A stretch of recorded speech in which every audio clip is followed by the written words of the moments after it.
Last week, I dissolved the teams, and the final four, Amy, Nick, Kwame, and Bill, faced a tough series of round-robin interviews with my top-ranking executives.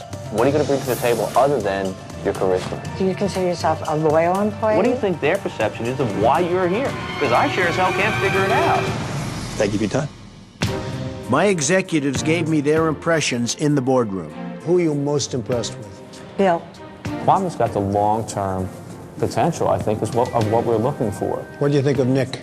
I think he's a little bit too slick for his own good. What did you think of Amy? Amy kind of reminded me of a Stepford wife. Her answers were basically meaningless. As a result, I fired two more candidates. First Nick, then Amy. Now, only two candidates remain. Bill, an idea man who started a multi-million-dollar cigar company, has come far due to his business savvy and his street smarts. I've created some incentives. Whoever can ring up the most gross sales per hour gets $100 that hour. You can win it again 2 hours later, you can win it again the next hour.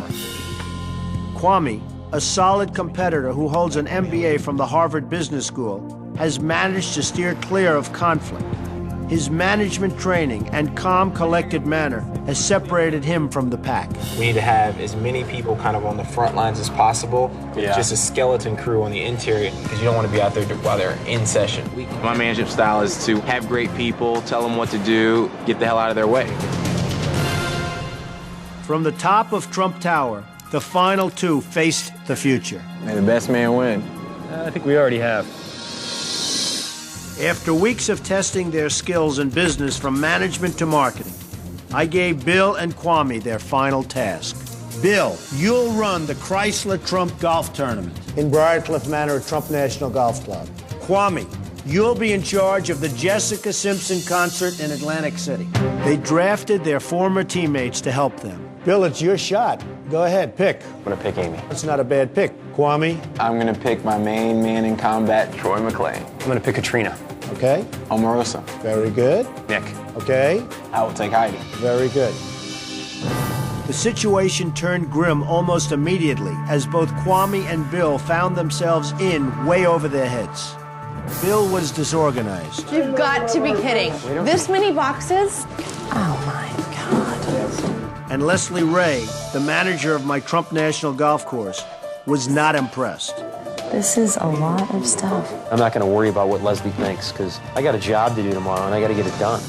Meanwhile, in Atlantic City, Omarosa received an important phone call from Diane, the head of transportation. I called Omarosa and told her to make sure that Jessica and her band arrive when they're supposed to arrive. This transportation has to be, coordinated. But is there any way that you could go ahead and make the arrangements for the transportation? Because unfortunately, we're sitting like in the middle of. What was your phone call? I'm not going to have that conversation. It really was not a big deal at all. But the next day, Kwame heard a very different story from Omarosa. And let me just get this story straight. You gave Omarosa a call last night at dinner about this issue. No, I called her before we ever I'm went talking to about at dinner. Mark Anthony. But I didn't get her when they called me at Mark Anthony. They just told me I needed to call back the office. She had already left. As a result, not only did Kwame lose control over his team, he lost Jessica Simpson. Jessica Simpson was missing. That the driver was standing at her terminal and there was no record of her. You need to find out what the right flights are and what time these people are going to be arriving. Tonight, the two men go head-to-head in the final hours of the most demanding job interview ever.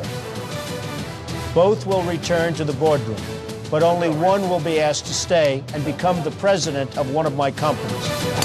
Only one will be given the dream job of a lifetime. Only one will be the apprentice.